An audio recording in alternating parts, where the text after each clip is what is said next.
সেই বইটি নারায়ণ গঙ্গোপাধ্যায়। প্রকাশকের দোকানে বসেছিলাম। সামনে কাউন্টারের ওপর নানা আকারের নানা রঙের বই, অসংখ্য মানুষের অসংখ্য মনের যেন এক বিশাল পৃথিবী এই বইগুলো।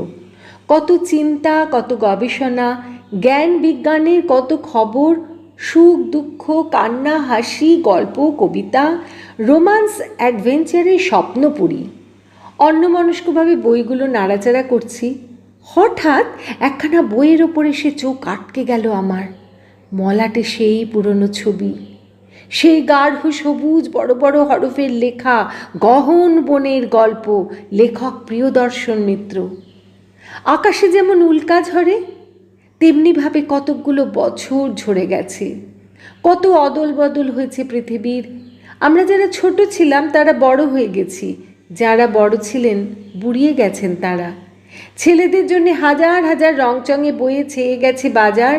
তাদের মাঝখান থেকে বহু দিনের চেনা বইখানা সেই চেনা চেহারা নিয়ে করুণ চোখে যেন আমার দিকে তাকালো। প্রকাশককে বললাম, এ বইটার দাম কত? একটু অবাক হলেন প্রকাশক। কি করবেন ও বই নিয়ে? ছেলেদের বই পড়ার বাতিক আছে নাকি আপনার? বললাম, তা আছে, আমারও যে একটা ছেলেবেলা ছিল, এসব বই দেখতে সেসব সে কথা মনে পড়ে যায়, আমি এটা নেব। প্রকাশক তবু বললেন, নিতেই যদি হয় তাহলে নতুন বই কিছু নিন, ওসব তো পুরনো হয়ে গেছে, আজকালকার ছেলেরা আর পড়ে না। তা হোক, এইটাই আমার দরকার। কত দাম? প্রকাশক বন্ধু লোক হেসে বললেন, এমনি নিয়ে যান, ওরা দাম নিতে হবে না। বাইরে এসে দাঁড়ালাম ট্রাম স্টপের পাশে। দুপাশে বাড়িগুলোর মাথায় বেলা শেষে রাঙা আলো ঝিকমিক করছে, ছায়া ঘনিয়ে পড়েছে রাস্তার ওপর, ঠান্ডা মিষ্টি হাওয়া বইছে। বইটাকে কাছে আঁকড়ে ধরে ট্রামের অপেক্ষায় দাঁড়িয়ে রইলাম আমি। নিজে বই লিখি এখন, সাহিত্যিক বন্ধুর অভাব নেই, নতুন বই না পাওয়ার দুঃখও নেই আর। তবু এই গহন বনের গল্প কোনোদিন এমনি করে হাতে আসবে তা কল্পনাতেও ছিল না। মনে হতো হাতের মুঠোর মধ্যে পেয়েও যে হিরেটা হারিয়ে ফেলেছিলাম একদিন, আজ অযাচিতভাবে তা আমার কাছে ফিরে এলো। এখন এ আমার চিরদিনের মতোই আমার। ট্রাম এলো। চেপে বসে কন্ডাক্টরকে বললাম, এসপ্ল্যানেড।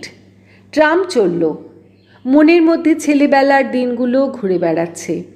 সেই দিনাজপুরের শহর, ষষ্ঠীতলার বটগাছ, কাঞ্চন নদীর ধারে, পুরনো সাহেবী গোরস্থানের পাশে পাশে সেই পথ, আম জাম বিলিতি পাকুড়ের ছায়া, লাটা গিলে আর বইচির বন, সেই শঙ্খচিল শেয়াল গোসাপ আর গোখরোর খোলস, তার ভেতর দিয়ে চলেছি। ভিতরে কাঁপছে অ্যাডভেঞ্চারের নেশা। দূরের আকাশে উড়ন্ত মস্ত গগনবীর পাখিটার মতো কল্পনাও ডানা মেলেছে। এই পথটাও তো হয়ে যেতে পারে আফ্রিকার জঙ্গল। এসে হাজির হতে পারে গরিলা, সামনে লাফিয়ে পড়তে পারে সিংহ, বাইসনের সঙ্গে বাঁধতে পারে চিতাবাঘের লড়াই, চারিদিক থরথর করে কেঁপে উঠতে পারে বুনো হাতির গর্জনে। ছেলেবেলা সেই ছুটির দিন, স্বপ্নভরা দুপুর, বুকের ভেতর যেন রিমঝিম করে বাজতে লাগলো। চমক ভেঙে দেখি গাড়ি এসপ্ল্যানেডে এসে ঢুকেছে। নেমে পড়লাম। কার্জন পার্কের পাশ কাটিয়ে মনুমেন্ট ছাড়িয়ে এগিয়ে গেলাম আরও খানিকটা। তারপর নিরিবিলি দেখে এক জায়গায় ঘাসের ওপর পা ছড়িয়ে বসে পড়লাম। বুকের কাছে বইটা এখনো ধরা, কোলের ওপর নামিয়ে রাখলাম। সন্ধ্যার আবছায়াতে গাঢ় সবুজ বড় বড় অক্ষরে লেখা গহন বনের গল্প ঝাপসা হয়ে আসছে। কিন্তু ছেলেবেলার হারানো দুপুরের রোদ লেগে ওই লেখাটাই ঝকঝক করে জ্বলতে লাগলো বুকের ভিতরে। সেই দিনটার কথা মনে পড়ছে। একেবারে পরিষ্কার ছবি দেখছি চোখে। নির্ঝুম দুপুর, গরম হাওয়া বইছে, আমি রং ধরতে শুরু হয়েছে। মাঝখানে টার্মিনাল পরীক্ষা, তারপরে গ্রীষ্মের ছুটি। স্কুলে আর মন বসতে চায় না। জানলা দিয়ে ঘন ঘন বাইরে তাকাই আর ভাবি কখন লাস্ট পিরিয়ডের ঘন্টা পড়বে। ড্রয়িংয়ের ক্লাস নিচ্ছেন মৌলভী সাহেব, ভারী নিরীহ ভালো মানুষ। একটা ছোট্ট ঘোড়ার পিঠে জিনের বদলে একখানা কাঁথা বসিয়ে তাতেই চেপে স্কুলে আসতেন। আর ক্লাসে ঢুকে ব্ল্যাকবোর্ডে একটি ঘটি কিংবা বেগুন যা হোক এঁকে দিয়েই সঙ্গে সঙ্গে ঘুমিয়ে পড়তেন। হেডমাস্টার কাছাকাছি না থাকলে ছেলেরা কেউ কেউ এই ফাঁকে তার গোবেচারা ঘোড়াটায় চাপবার চেষ্টা করত। কেউ বা বেগুনের বদলে তার মুখ আঁকত খাতায়। কোনোদিন ভ্রুক্ষেপ মাত্র না করে নিশ্চিন্তে ঘুমোতেন মৌলভী সাহেব। বেশি গোলমাল হলে কখনো কখনো ঘুম ভরা চোখ তুলে আলগা ধমক দিয়ে বলতেন, এই এত গোলমাল হচ্ছে কেন? কানটা যে ফাটাই দিলে হে আমার। এই মৌলভী সাহেবের ক্লাসেই এমনি একটা মন উড়ু দুপুরে এসে দেখা দিল গহন বনের গল্প। যথারীতি একটা কুমড়ো এঁকে দিয়ে মৌলভী সাহেব ঘুমিয়ে পড়েছেন। আমি আর আমার পরম বন্ধু বাচ্চু সেন খাতায় কাটাকাটি খেলছি। এমন সময় চোখে পড়ল সেকেন্ড বেঞ্চে বসে খগেন বড়াল খুব মন দিয়ে কি একখানা বই পড়ছে। ব্যাপারটা একটু নতুন। ড্রয়িং ক্লাসের ছেলে খগেন, ভালো ছবির হাত। ওর আঁকা কুমড়োকে কখনো ঝিঙে বেল বলে ভুল হয় না। মৌলভী সাহেবকে 10-এর মধ্যে 11 নম্বর দিয়ে দিতে পারলেই খুশি হন। এই হেন খগেন ড্রয়িং ভুলে গিয়ে বই পড়ছে, কি আশ্চর্যম! কি বই রে ওটা খগেন? কৌতূহল সামলাতে পারলাম না। খগেন জবাব দিল, না একেবারে তন্ময়। এই বল না, কি বই? খগেন ভারী বিরক্ত হলো। রুদ্ধশ্বাসে বইয়ের একটা পাতা উল্টে বলল, এখন ভীষণ ব্যাপার। রাত্রির বেলা সিংহ এসে শিকারীকে তাঁবু থেকে ধরে নিয়ে যাচ্ছে। গোলমাল করিস না এখন। শুনেই রোমাঞ্চ হলো। থাবা দিয়ে বললাম, দে না একটু দেখি। ঝট করে বইটা সরিয়ে নিল খগেন। চোখ পাকিয়ে বলল, খবরদার রঞ্জন, মারামারি হয়ে যাবে বলছি। মৌলভী সাহেবের ঘুম ভাঙল। হ্যাঁ তোমরা কি এটাকে খেলার মাঠ পাইছ? বেশি গোলমাল হইলে সব হাফ ডাউন করাই দেবো। তখনকার মতো শান্তি রক্ষা হলো, কিন্তু কৌতূহলে মন ছটফট করতে লাগলো। তারপর গোপীবাবুর অঙ্কের ক্লাস, জমের ঘণ্টা। গহন বনের গল্প ধামা চাপা রইল কিছুক্ষণ, কিন্তু ছুটি হতেই ফেউয়ের মতো লেগে গেলাম খগেনের পেছনে। দে না ভাই, একটু দেখি বইটা। খগেন বলল, আমার বই নয়, পড়বার জন্য চেয়ে এনেছি, আজই সন্ধেবেলা ফেরত দিতে হবে। আমি তো আর নিচ্ছি না, হাতে করে দেখবো শুধু, দে না একবার। খগেনের করুণা হলো। বই খাতার তলা থেকে সন্তর্পণে বইটা বের করে দিল। কিন্তু না দেখলেই ভালো হতো। মোটা বড় সাইজের বই, পাতায় বুনো জানোয়ারের রোমাঞ্চকর ছবি, ছোট বড় অসংখ্য গল্প, কোনোটা মানুষ খেকো সিংহ, কোনোটা গরিলার বিভীষিকা, কোনোটা কুমিরের করাল গ্রাস। পড়বার আগেই গা ছমছম করে ওঠে। চমক ভাঙল খগেনের চিৎকারে, বাহ, দেখবার নাম করে বেশ পড়া শুরু হয়ে গেছে তো। ওসব চালাকি চলবে না, দাও বই। ছো মেরে বইটা কেড়ে নিল খগেন। বই তো নিল না, যেন হৃৎপিণ্ড উপড়ে নিল। তারপরই আর কথা নেই। হনহন করে হাঁটতে শুরু করলো বাড়ির দিকে। আমি তবু সঙ্গ ছাড়ি না খগেনের। একদিনের জন্য দিবি ভাই বইটা, এক বেলার জন্য। বললাম তো আমার বই নয়। আমাকে এড়াবার জন্য খগেন আরও জোরে পা চালালো। অপরের কাছ থেকে এনেছি, সন্ধেবেলা ফেরত দিতে হবে। কার বই? কালীতলার কুঞ্জর। হলো তো? ইচ্ছে হয় তার কাছ থেকে চেয়ে নাও। বইটা পাছে আমি কেড়ে নিই। হয়তো এই ভয়ে খগেন একটা চলতি ঘোড়ার গাড়ির পেছনে উঠে বসল। হতাশ চোখে আমি সেদিকে তাকিয়ে রইলাম। কিন্তু কালীতলার কুঞ্জ, মনটা ভয়ানক দমে গেল। কুঞ্জকে চিনি, বিলক্ষণ চিনি। গত দোলের সময়ও ওদের পাড়ার সঙ্গে আমাদের পাড়ার ছেলেদের বেশ একচোট মারামারি হয়ে গেছে। আমি নিজেই কয়েক ঘা বসিয়েছিলাম কুঞ্জকে। তাছাড়া আমাদের সমবয়সী হলো কুঞ্জ যে পরিমাণে এঁচড়ে পেকেছে তার তুলনা হয় না। ক্লাস 5-এই একবার ফেল করেছে, শুনেছি সিগারেট খায়। সেই কুঞ্জর কাছে গিয়ে বই চাইতে হবে? সম্ভব হলে নিজেই কিনতে পারতাম একখানা, কিন্তু বইয়ের দামটা দেখে নিয়েছি চোখের পলকে। 3 টাকা। 3 টাকা! স্বপ্নের চেয়েও অসম্ভব। স্কুলের পয়সা বাঁচিয়ে আনা 6 সঞ্চয় করেছি নিজের কাছে। মার কাছে জমা আছে 8 আনা। আরও আনা আষ্টেক ছর্দি দিলেও দিতে পারে। বিয়ের পর শ্বশুরবাড়ি থেকে ফিরে এসেছে, মনটা খুশি আছে ছর্দির। কিন্তু 3 টাকা, সে অনেক দূর। সেখানে পৌঁছবার কোনো উপায় নেই। একটা ভারী মন নিয়ে বাড়ি ফিরলাম। মা বললেন, মুখ এমন কেন রে? মার খেয়েছিস নাকি স্কুলে? না, হাত মুখ ধুয়ে জলখাবারের দুধ রুটি খেয়েই আবার বেরিয়ে পড়লাম ঊর্ধ্বশ্বাসে। পাড়ার মাঠে ফুটবল খেলা হচ্ছে, ওরা ডাকলো। আমি ফিরেও তাকালাম না। যেমন করে হোক কুঞ্জকে আমার ধরা চাই। কুঞ্জকে পেতে অবশ্য দেরি হলো না। স্টেশনের কাছে বাহাদুর বাজারের এক চায়ের দোকানে নিয়মিত বিকেলে আড্ডা দিতে দেখেছি ওকে। আজও সেইখানে ছিল সে। দুটো মস্ত মস্ত ধেড়ে ছেলের সঙ্গে হাত পা ছুঁড়ে কি যেন আলোচনা করছিল। বাবার কড়া হুকুম, রাস্তার কোনো চায়ের দোকানে ঢোকা আমাদের বারণ। আরও বিশেষ করে এ দোকানটা যত পাজি ছেলের আড্ডা। দোকানটার সামনে এসে আমার বুক কাঁপতে লাগলো। কিন্তু গহন বনের গল্প, পাতায় পাতায় তার ছবি, তার গরিলার বিভীষিকা, মানুষ খেকো সিংহ একটা অসহ্য তীব্র স্বরের মতো আমার মাথার মধ্যে কাঁপছে। আমি আর থাকতে পারলাম না। দোকানে ঢুকে ডাকলাম, কুঞ্জ। কুঞ্জ প্রথমটা চমকে গেল, তারপর অদ্ভুত ভঙ্গিতে মুখ ভেঙচে বলল, কি হে গুড বয় এখানে? বললাম, তোর সঙ্গে আমার একটা কথা আছে। কি কথা? আমার কাছে কি দরকার তোর? আমাদের ছায়া মারালেও তো তোদের গুড কন্ডাক্টের প্রাইজ পাওয়া নষ্ট হয়ে যাবে। তেমনি ভ্যাংচানি ভঙ্গিতে কুঞ্জ হেসে উঠল।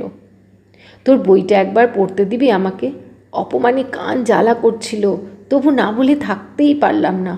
আমার বই? কি বই? গহন বনের গল্প। ও, খোঁজ পেয়েছো তাহলে? কুঞ্জর চোখ মিটমিট করতে লাগলো। সে তো আমার কাছে নেই। জানি খগেন নিয়েছে, আজ সন্ধেবেলাতে ফেরত দেবে। আমি মিনতি করলাম, আজ রাত্রিটা আমায় পড়তে দে, কাল সকালেই তোকে দিয়ে যাব।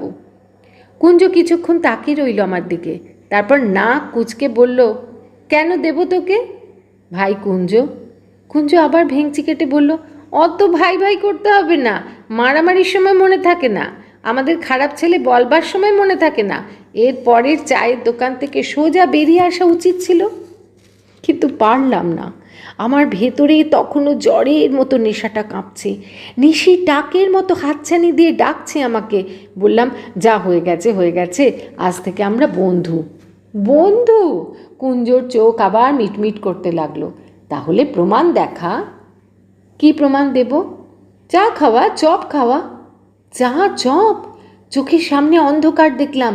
বললাম, ভাই পয়সা নেই। পয়সা নেই? কুঞ্জ আমার শার্টের পকেটটা নাড়া দিয়ে বলল, ওই তো ঝনঝন করে উঠল। নেই মানে? ফাঁকি দিয়ে বন্ধুত্ব পাতিয়ে বই বাগাবার মতলব? সেটি হচ্ছে না চাঁদ। কিন্তু এ পয়সা তো আমি ঠক গিললাম, ইনস্ট্রুমেন্ট বক্স কেনবার জন্য এনেছি। কুঞ্জ খিঁচিয়ে উঠল, তবে তাই কেনোগে না? মন দিয়ে লেখাপড়া করোগে, গল্পের বই নিয়ে কী হবে? যা পালা এখান থেকে। পালাতে পারলে বাঁচতাম, কিন্তু কে যেন পা দুটো পাথর দিয়ে আটকে দিয়েছে আমার। বুকের মধ্যে যেন ঝড় বইছে। এত কষ্ট করেও পাবো না বইটা? হাতের কাছে এসেও এমন করে ফসকে যাবে? শুধু নেশা ধরাই নয়, আমার ঘাড়ে যেন ভূত চেপেছিল। না হলে যে দুঃসাহস আমি জীবনে ভাবতে পারিনি তাই করে ফেললাম। ফস করে বলে বসলাম, বেশ, খা তুই চা চপ। খুশির হাসিতে কুঞ্জর চোখ ভরে উঠল। আমার পিঠে জোরে একটা থাবড়া বসিয়ে দিল সে। বাহ, এই তো সত্যিকারের গুড বয়ের মতো কথা। আমার হাত ধরে টেনে সে একটা লোহার চেয়ারে বসালো। তারপর ডেকে বলল, বয়, দুখানা চপ আর দুটো চা। সভয় বললাম, দোকানের চা তো আমি খাই না ভাই, চপও নয়। খাস না? তা বেশ, তাহলে দুটো চপই আমি খাই, কি বলিস? অদ্ভুত লোভে কুঞ্জর চোখ দুটো চিকচিক করে উঠল। কি বলিস? হ্যাঁ? ইনস্ট্রুমেন্ট বক্সের পরিণামের কথা ভাবতে ভাবতেই শুকনো গলায় আমি বললাম, খা। প্লেটে করে দুখানা ধুমায়িত চপ এনে বয় সামনে রাখলো। গন্ধে ভরে গেল চারিদিক। কুঞ্জ খাবার আগে খানিকটা লালা গিলে নিল গলায়। থাবা দিয়ে একটা চপ গরম অবস্থাতে তুলে নিয়ে দিল কামড়। তারপর তৃপ্ত মুখে বলল, বেঁচে থাক রঞ্জু, গহন বনের গল্প তোর মারে কে? কিন্তু মাইরি বলছি, দৃষ্টি দিসনি মোদ্দা। দৃষ্টি নয়। মুখ ফিরিয়ে বসে আমি ভাবতে লাগলাম ইনস্ট্রুমেন্ট বক্সের কথা। নিজের জমানো 2 আনা পয়সা দিয়ে বাকিটা পূরণ করা যাবে। তারপর স্কুলে যাওয়ার মুখে কিনে নিলেই হবে ওটা। কিন্তু বাড়ির কেউ যদি দেখতে পায়, যদি শুনতে পায় কেউ? এখান থেকে তাড়াতাড়ি উঠতে পারলে বাঁচি এখন। কিন্তু উঠবার জো নেই। তাড়িয়ে তাড়িয়ে শব্দ করে চপ খাচ্ছে কুঞ্জ। ওই শব্দটা যেন বুকের মধ্যে এসে বেঁধতে লাগলো। ভয়ে কাঠ হয়ে আমি বসে রইলাম। কতক্ষণ পরে, কত যুগ পরে কুঞ্জোর চা আর চপ খাওয়া শেষ হলো জানি না। তারপর বলল, 5 আনা পয়সা দে। দিলাম। বয়টাকে পয়সা দিয়ে কুঞ্জ একটা ঢেকুর তুলল। বেড়ে খাওয়ালি রঞ্জু, অনেক দিন মনে থাকবে। এবার একটা সিগারেট খাওয়া। সিগারেট? আমার মাথার চুল খাড়া হয়ে উঠল। হ্যাঁ হ্যাঁ বাবা, সিগারেট, আরও 2 পয়সা ছাড়ো দেখি। আবার পালাতে চাইলাম, কিন্তু পা দুটো যে পাথর দিয়ে বাঁধা। মন্ত্রমুগ্ধের মতোই 2 পয়সা বের করে দিলাম। বয়টাকে দিয়ে কুঞ্জ সিগারেট আনালো। ধরিয়ে একটা টান দিয়ে বলল, আহ! ততক্ষণে আমার বুকের রক্ত জল হয়ে গেছে। প্রাণপণে উঠে দাঁড়ালাম। সব তো হলো বাই, এবার বই। কুঞ্জ খানিকটা ধোঁয়া ছেড়ে বলল, নিস কাল সকালে। কাল সকালে আবার কেন? আমি প্রায় হাহাকার করে উঠলাম। বললি যে রাত্রিরে। কুঞ্জ বাধা দিয়ে বলল, এখন কে বাড়ি ফিরবে? আমার যেতে সেই 9টা সিনেমায় যাব কি না। যা যা, কাল সকালে আসিস আমাদের বাড়ি। বই নিয়ে যাবি, ইচ্ছে মতো রাখতে পারবি 2-3 দিন, যতদিন খুশি। কিন্তু সকালে যে মাস্টারমশাই আসবেন, তার আমি কি করব? কুঞ্জ উঠে পড়ল। লম্বা একটা শীষ টেনে বেরিয়ে এলো চায়ের দোকান থেকে। পেছনে পেছনে আমিও এলাম। চল না ভাই একবার, 5 মিনিটের জন্য, আমি মিনতি করলাম। কেন বিরক্ত করছিস? কুঞ্জ চলে গেল। বললাম না সকালে আসিস। তারপরে সংক্ষেপে সব শেষ করে দিয়ে অন্য রাস্তায় পা চালিয়ে দিল। অস্বস্তি আর অপরাধ বোধ নিয়ে বাড়ি ফিরলাম। অতটা না করলেও হতো। একখানা বইয়ের জন্য যে কাণ্ড করেছি, একবার তা জানাজানি হয়ে গেলে কি যে হবে সে কথা ভাবতেও পারছি না। তবু অপরাধের লজ্জা বেশিক্ষণ রইল না। চোখের সামনে জলজল করতে লাগলো মোটা মোটা সবুজ অক্ষরগুলো, গহন বনের গল্প। সারা রাত ধরে আফ্রিকার জঙ্গলের স্বপ্ন দেখলাম আমি। বইয়ের পাতায় চকিতের জন্য দেখা ছবিগুলো যেন জীবন্ত হয়ে ওঠে, আমার সমস্ত চেতনাকে আশ্চর্য অপরূপ অ্যাডভেঞ্চার দিয়ে ঘিরে রাখল। ভোরের আলো ফুটবার আগেই ঘুম থেকে লাফিয়ে উঠলাম। তারপর জামাটা গায়ে চড়িয়ে ঊর্ধ্বশ্বাসে ছুটলাম কালীতলার উদ্দেশ্যে। মা অবাক হয়ে বললেন, হ্যাঁ রে, এত ভোরে কোথায় চললি এইভাবে? মায়ের কাছে কখনো মিথ্যা বলিনি, আজ প্রথম বলতে হলো। একটু মর্নিং ওয়াক করে আসি মা। উত্তরে মা কি বললেন সে কথা শোনবার সময় আমার ছিল না। আমি তখন দার্জিলিং মেলের মতো চলেছি কালীতলার দিকে। আমাদের বাড়ি থেকে কুঞ্জদের পাড়া প্রায় 1 মাইল। মনে হচ্ছিল যদি 1 লাফে পৌঁছতে পারতাম। এখনই পাবো, এখনই হাতে আসবে। কালকে সারা বিকেল, সারা সন্ধে, সারা রাত্রি যা নিয়ে স্বপ্নের ঘোরে কেটেছে, যার জন্যে চায়ের দোকানে ঢুকেছি, কুঞ্জকে সিগারেট খাইছি, মিথ্যে কথা বলেছি মায়ের কাছে, এখনই সেই মহাসম্পদ এসে যাবে আমার হাতের মুঠোয়। মনে হলো আমার পা চলছে না, হাওয়ায় উড়ে যাচ্ছি আমি। ওদের বাড়ির সামনে গিয়ে হাঁপাতে হাঁপাতে চেঁচাতে লাগলাম, কুঞ্জ কুঞ্জ কুঞ্জ। ঘুম ভাঙা চোখ কচলাতে কচলাতে বেরিয়ে এলো কুঞ্জ। বিরক্তি ভরা মুখে বলল, কী রে, কী হলো? এই 7 সকালে অমন চেঁচিয়ে মরছিস কেন? সে বইটা? কোন বই? কুঞ্জ যেন আকাশ থেকে পড়ল। সে গহন বনের গল্প। কুঞ্জ বলল, ও তা সে বই তো পাবি না। পাবো না? আমি যেন বুক ফাটা আর্তনাদ করে উঠলাম। কুঞ্জ নিরাসক্ত স্বরে বলল, বই তো আমার নয়, আমার মামাতো বোন রত্নার। রত্না কাল রাতের ট্রেনে কলকাতায় ফিরে চলে গেছে, বইটাও নিয়ে গেছে। আর 1 মিনিট সামনে থাকলে আমি কুঞ্জের ওপর ঝাঁপিয়ে পড়তাম, আফ্রিকার সিংহের মতোই ছিঁড়ে টুকরো টুকরো করে ফেলতাম ওকে। তার আগেই ও বাড়ির ভেতর অদৃশ্য হয়ে গেছে। আবার বাড়ি ফিরলাম। এবার আর হাওয়ায় উড়ে নয়, চোখ ফেটেই আবার কান্না আসছে, পা যে মাটির মধ্যে বসে যাচ্ছে। এইভাবে বিশ্বাসঘাতকতা করলো কুঞ্জ, পুরনো শত্রুতার শোধ নিল এমন করে। যখন বাড়ি ফিরলাম তখন মাস্টারমশাই এসে বসে আছেন। এতক্ষণ কোথায় ছিলে রঞ্জু? শান্ত গম্ভীর গলায় মাস্টারমশাই জানতে চাইলেন। মর্নিং ওয়াক করতে, বিবর্ণ মুখে জবাব দিলাম। পড়ার বই নামিয়ে আনলাম সেলফ থেকে। কিছুক্ষণ আমার দিকে অদ্ভুত চোখে চেয়ে রইলেন মাস্টারমশাই। তারপর জিজ্ঞাসা করলেন, ইনস্ট্রুমেন্ট বক্স কোথায়? আমার বুকটা ধক করে উঠল একবার। আস্তে আস্তে বললাম, কাল বিকেলে ভুলে গিয়েছিলাম, আজ কিনে আনবো। ভুলে গিয়েছিলে? মাস্টারমশাই চোখ আগুন হয়ে উঠল। কুঞ্জর সঙ্গে চায়ের দোকানে আড্ডা দিলে ভুলে যাওয়ারই কথা। পরক্ষণে একটি চড় এসে পড়ল আমার গালে। মাস্টারমশাই বজ্রের মতো গর্জে উঠলেন, চায়ের দোকানে ঢুকতে শিখছো, সিগারেট খেতে শিখছো, বাঁদর একটা! আর একটা চড় এসে পড়ল গালে। মাথা ঘুরে গেল, একটা তীব্র ঝিঝির ডাকের মধ্যে যেন মিলিয়ে গেল পৃথিবীখানা। চমক ভাঙল আমার। 20 বছরের ওপার থেকে ফিরে এসেছি বর্তমানের মধ্যে। গড়ের মাঠে ঠান্ডা রাত নেমে এসেছে। কোলের ওপর গহন বনের গল্প একাকার হয়ে গেছে অন্ধকারে। বইটাকে তেমনি বুকে চেপে ধরে আমি হাঁটতে লাগলাম। এতদিন পরে ফিরে এসেছে এ বই, এখন আমার।